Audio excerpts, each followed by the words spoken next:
لا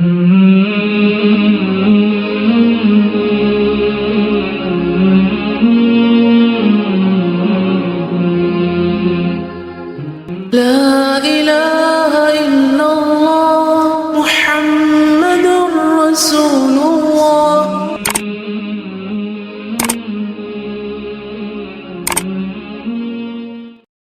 اما بعد فاعوذ باللہ من الشیطان الرجیم بسم اللہ الرحمن الرحیم رب اشرح لی صدری ویسر لی امری واحلل عقدۃ من لسانی یفقهوا قولی اذا سألک عبادی عنی فانی قریب اجیب دعوۃ الداعی اذا دعان فلیستجیبوا لی ولیؤمنوا بی لعلہم یرشدون. اور جب میرے بندے آپ سے میرے بارے میں سوال کریں تو کہہ دیجئے بے شک میں قریب ہوں، میں پکارنے والے کی پکار کا جواب دیتا ہوں. جب وہ مجھے پکارے تو ان کو چاہیے کہ وہ بھی میرا حکم مانیں اور مجھ پر ایمان رکھیں تاکہ وہ ہدایت پا جائیں. سورۃ الصف. بسم اللہ الرحمن الرحیم. سبح للہ ما فی السماوات وما فی الارض وہو العزیز الحکیم.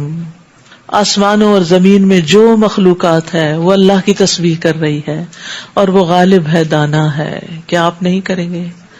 سبحان اللہ وبحمدہ سبحان اللہ العظیم. یا ایھا الذین آمنوا لم تقولون ما لا تفعلون. اے ایمان والو، ایسی بات کیوں کہتے ہو جو تم کرتے نہیں ہو؟ قول و فعل کا تضاد سخت ناپسندیدہ ہے.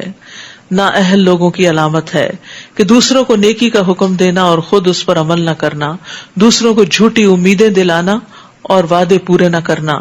کبر مقتا عند اللہ ان تقولوا ما لا تفعلون. اللہ کے ہاں یہ سخت ناپسندیدہ بات ہے کہ تم ایسی بات کہو جو تم کرتے نہیں. رسول اللہ صلی اللہ علیہ وسلم نے فرمایا، میں نے معراج کی رات کچھ لوگوں کو دیکھا کہ ان کے ہونٹ آگ کی کینچیوں سے کاٹے جا رہے ہیں. جب بھی وہ کاٹے جاتے پھر ٹھیک ہو جاتے. میں نے پوچھا، جبریل یہ کون ہے؟ آپ کو معلوم ہے نا کہ ہونٹ جو ہے سب سے سینسیٹیو سکن ہوتی ہے ان کی. انہوں نے کہا یہ آپ کی امت کے وہ خطیب ہیں جو وہ بات کہتے تھے جو خود نہیں کرتے تھے، اوروں کو بتاتے تھے، خود عمل نہیں کرتے تھے، جو اللہ کی کتاب کو پڑھتے لیکن اس پہ عمل نہیں کرتے تھے. ان کے قول اور فعل میں تضاد تھا. اسی طرح قول و فعل میں تضاد والے کا جہنم میں کیا حال ہوگا؟ رسول اللہ صلی اللہ علیہ وسلم نے فرمایا، قیامت کے دن ایک شخص کو لایا جائے گا اور جہنم میں ڈال دیا جائے گا، پھر اس کی آگ میں آنتیں باہر نکل آئیں گی اور وہ شخص اس طرح چکر لگائے گا جیسے گدھا چکی پہ گردش کرتا ہے. جہنم میں ڈالے جانے والے اس کے قریب آ کر جمع ہو جائیں گے اور کہیں گے، یا فلاں تمہاری یہ کیا حالت ہے؟ کیا تم ہمیں اچھے کام کرنے کے لیے نہیں کہتے تھے اور تم ہمیں برے کاموں سے روکتے نہیں تھے؟ وہ کہے گا، ہاں میں تمہیں اچھے کاموں کا کہتا تھا لیکن خود نہیں کرتا تھا، برے کاموں سے تمہیں روکتا تھا اور خود کرتا تھا. تو اس سے حد الوسع بچنے کی کوشش کرنی چاہیے کہ انسان سوچ کے بات کرے، جو کہے پھر اس کو کرے، کمٹمنٹس نبھائے، وعدے پورے کرے. کیونکہ بہت دفعہ ہم ایسے ہی بس بات کر دیتے ہیں اور اس کے بعد اس کو سیریس نہیں لیتے اور اس کو کر کے نہیں دکھاتے. ان اللہ یحب الذین یقاتلون فی سبیلہ صفا کأنہم بنیان مرصوص. یقیناً اللہ ان لوگوں کو پسند کرتا ہے جو اس کی راہ میں صف بستہ ہو کر لڑتے ہیں، جیسے کہ وہ ایک سیسا پلائی ہوئی دیوار ہے. صف کی اہمیت پیچھے بھی گزر چکی سورۃ الصافات میں، اور یہاں تو سورت کا نام ہی صف ہے. یعنی فرشتوں کی بھی صفیں ہیں اور فرشتے بہترین طریقے سے صفیں بناتے ہیں. پرندوں کی صفت بھی بیان کی گئی ہے، وَالطَّيْرُ صَافَّاتٍ. قیامت کے دن مخلوق بھی صفوں کی شکل میں حاضر ہوگی. جنتی بھی جنت کے اندر جب داخل ہوں گے تو ان کی 120 صفیں ہوں گی. اہل جنت کی 120 صفیں ہوں گی اور ان میں سے 80 امت محمد صلی اللہ علیہ وسلم کی ہوں گی. نبی صلی اللہ علیہ وسلم نے فرمایا، اس ذات کی قسم جس کے ہاتھ میں محمد صلی اللہ علیہ وسلم کی جان ہے، اللہ کے راستے میں ایک صبح یا شام کو نکلنا دنیا و ما فیہا سے بہتر ہے، اور تم میں سے کسی کا صف میں کھڑے ہونا یعنی جہاد کے لیے یا کسی بھی کام کو آرگنائز طریقے سے کرتے ہوئے 60 سال کی نماز سے بہتر. یعنی 60 سال بغیر صف بنائے اور ہیزرڈ نمازیں پڑھو، اس سے بہتر ہے کہ ایک صف بنا کے پراپر طریقے سے پڑھو، تو وہ کہیں زیادہ بہتر ہے. اور نماز کا حسن ہے صف کی درستگی میں. اور صف کی درستگی پر دلوں کی درستگی کا انحصار ہے. اس میں دو چیزیں، ایک تو گیپس فل کرنے چاہیے، دوسرا آگے پیچھے نہیں ہونا چاہیے، یعنی کندھے سے کندھا ملا ہوا ہونا چاہیے. یہ نہیں کہ ایک بندہ آگے کو نکل کے کھڑا ہے اور دوسرا پیچھے کو اور زگ زیگ کی شکل میں قطار بنی ہوئی ہے، تو یہ بھی درست نہیں. نبی صلی اللہ علیہ وسلم نے فرمایا اس قدم سے زیادہ کسی قدم پر اجر نہیں جو صف کے شگاف کو پورا کرنے کے لیے اٹھایا جاتا ہے اور اسے سیدھا کرتا ہے. ایک قدم آپ جب اٹھا کے آگے یا پیچھے کرتے ہیں تو سب سے پسندیدہ قدم ہے. خالی صفوں میں شیطان جا گھستا ہے، یعنی گیپس کے اندر، اور پھر وہ خوب وسوسے ڈالتا ہے نا دل میں. اسی طرح دو صفوں کے بیچ میں گیپ بھی بڑا نہیں ہونا چاہیے، صفیں ملی ہوئی ہونی چاہیے. اور مردوں کے لیے خاص طور پر فرمایا جو لوگ ہمیشہ صف اول سے پیچھے رہتے ہیں تو اللہ تعالیٰ انہیں جہنم میں بھی پیچھے کر دے گا. اور وہ دراصل منافقین تھے، پھر الدرک الاسفل ان کے لیے قرآن میں آتا ہے. اور وہ بات یاد کرو جب موسیٰ نے اپنی قوم سے کہا اے میری قوم تم مجھے کیوں دکھ پہنچاتے ہو حالانکہ تم جان چکے ہو کہ میں تمہاری طرف اللہ کا بھیجا ہوا رسول ہوں. پھر جب انہوں نے کجروی اختیار کی تو اللہ نے ان کے دل ٹیڑھے کر دیے. اللہ نافرمان لوگوں کو کبھی ہدایت نہیں دیتا. فلما زاغوا ازاغ اللہ قلوبہم. اللہ کسی پہ ظلم نہیں کرتا، یہاں سے یہ بات اچھی طرح سمجھ لیجئے. یعنی اللہ سبحانہ وتعالیٰ کسی پہ ظلم نہیں کرتا. انسان جب خود سرکشی کرتا ہے، صحیح رستے سے نکلنا چاہتا ہے، ڈیویٹ ہوتا ہے، بھٹکتا ہے، گمراہ ہوتا ہے، دل ٹیڑھا اس کا ہوتا ہے، تو پھر اللہ تعالیٰ بھی اس کے لیے ویسے ہی رستے آسان کر دیتا ہے. تو اس لیے انسان کو ہمیشہ صراط مستقیم پہ چلتے بھی رہنا چاہیے اور اس کی دعا مانگتے رہنا چاہیے کہ اہدنا الصراط المستقیم صراط الذین انعمت علیہم. ہمیں ان لوگوں کے رستے پہ چلا جن پر تو نے انعام کیا. کون ہے وہ؟ من النبیین والصدیقین والشہداء والصالحین، جو ہم سے پہلے گزر چکے، ایمان پر جن کے خاتمے ہوئے اور جنہوں نے دین کے لیے بڑی بڑی قربانیاں کی. تو جب انسان ان کا رستہ چھوڑتا ہے، سبیل المومنین چھوڑتا ہے، تو پھر اس کا دل ٹیڑھا ہوتا ہے. جب دل ٹیڑھا ہوتا ہے تو پھر اللہ تعالیٰ بھی اس کو اسی رستے پہ چلا دیتا ہے. اور اللہ نافرمان لوگوں کو کبھی ہدایت نہیں دیتا. اور جب عیسیٰ ابن مریم نے کہا ہے بنی اسرائیل میں یقیناً تمہاری طرف اللہ کا بھیجا ہوا رسول ہوں اور اس تورات کی تصدیق کرنے والا ہوں جو مجھ سے پہلے نازل ہوئی، اور ایک رسول کی بشارت دینے والا ہوں جو میرے بعد آئے گا اور اس کا نام احمد ہوگا. پھر جب وہ رسول واضح دلائل لے کر ان کے پاس آ گیا تو کہنے لگے یہ تو سری جادو ہے. مان کے ہی نہیں دیا. اصل میں جب انسان کا دل ٹیڑھا ہو جاتا ہے نا تو اس کو حق بات نہ سمجھ آتی ہے اور نہ وہ سمجھنا چاہتا ہے، بلکہ حق ہی کو بلیم کر دیتا ہے، سچ بات کو ہی ٹویسٹ کر دیتا ہے، اس کو جادو قرار دے دیتا ہے. اور اس شخص سے زیادہ ظالم کون ہوگا جو اللہ پر جھوٹ باندھے، جو اللہ پر جھوٹے بہتان باندھے جبکہ اسے اسلام کی طرف بلایا جا رہا ہو. اور اللہ ایسے ظالم لوگوں کو ہدایت نہیں دیتا.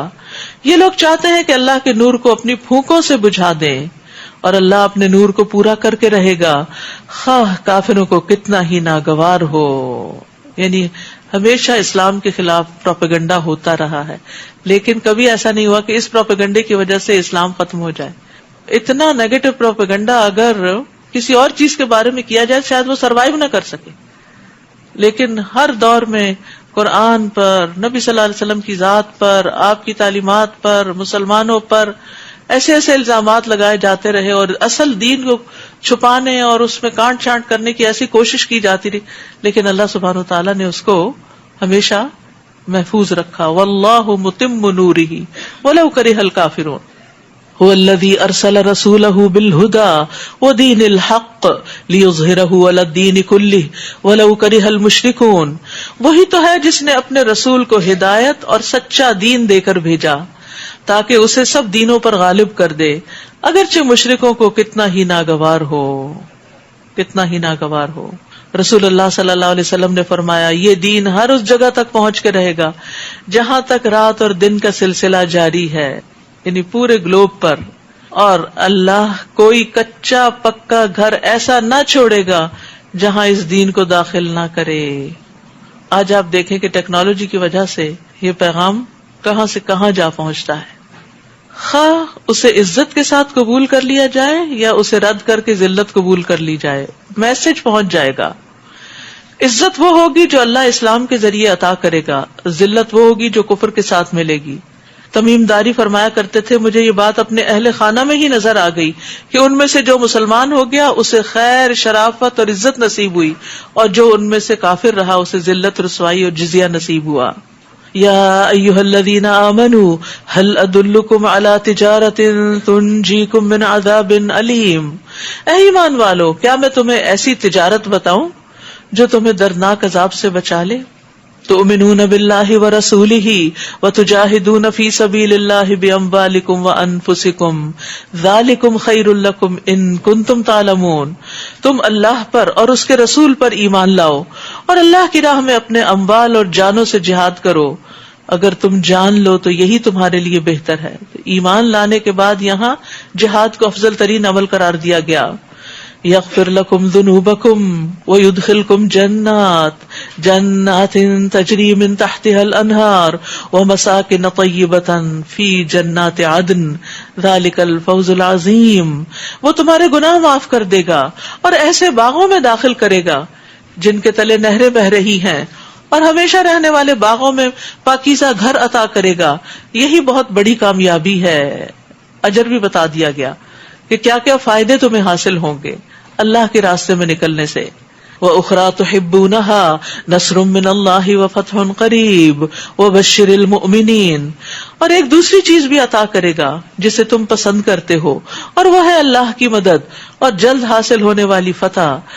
آپ مومنوں کو اس بات کی خوشخبری دے دیجئے، وَبَشِّرِ الْمُؤْمِنِينَ۔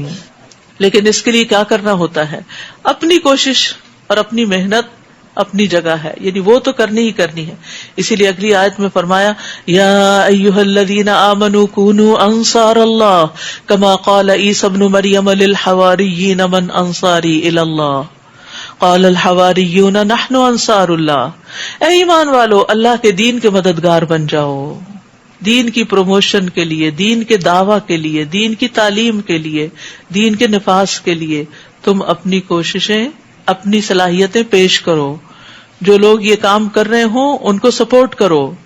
جیسے عیسی ابن مریم نے حواریوں سے کہا تھا اللہ کی طرف بلانے میں کون میرا مددگار ہے، من انصاری الی اللہ، الی اللہ کا مطلب اللہ کی طرف دعوت دینے میں کون میری مدد کرے گا، کون میرے ساتھ چلے گا؟ تو حواریوں نے جواب دیا ہم اللہ کے دین کے مددگار ہیں۔ اور آج بھی آپ دیکھیں کہ کس طرح کرسچن جو ہیں، جو عیسیٰ علیہ السلام کے فالوورز ہیں، کس طرح وہ اپنے دین کی طرف دعوت دینے میں دن رات صرف کیے ہوئے ہیں، نہ سردی دیکھتے ہیں، نہ گرمی دیکھتے ہیں، نہ دن دیکھتے ہیں، نہ رات دیکھتے ہیں، نہ اپنا ملک اور نہ اپنا عیش و عشرت اور نہ سہولتیں، بلکہ دنیا میں ایسی ایسی جگہوں پہ پہنچے ہیں جہاں بالیقین مسلمان نہیں پہنچے، حالانکہ یہ کام مسلمانوں کا تھا۔ یہاں پکارا جا رہا ہے کونوا انصار اللہ، اور پھر مثال سے بتایا جا رہا ہے کہ جیسے عیسیٰ علیہ السلام کے ساتھیوں نے ان کی پکار پہ لبیک کہا، تم بھی اللہ کے رسول کی پکار پر لبیک کہو، اور اس کے بعد جو رسول کے وارث ہوں، انبیاء کے وارث علماء ہوتے ہیں، جو بھی تمہیں دین کے کام کے لیے اور خالصتاً دین کے کام کے لیے کوئی اور مفادات نہ ہو اور اغراض نہ ہو، تو پھر ان کو سپورٹ کرنا، ان کا ساتھ دینا لازم ہو جاتا ہے۔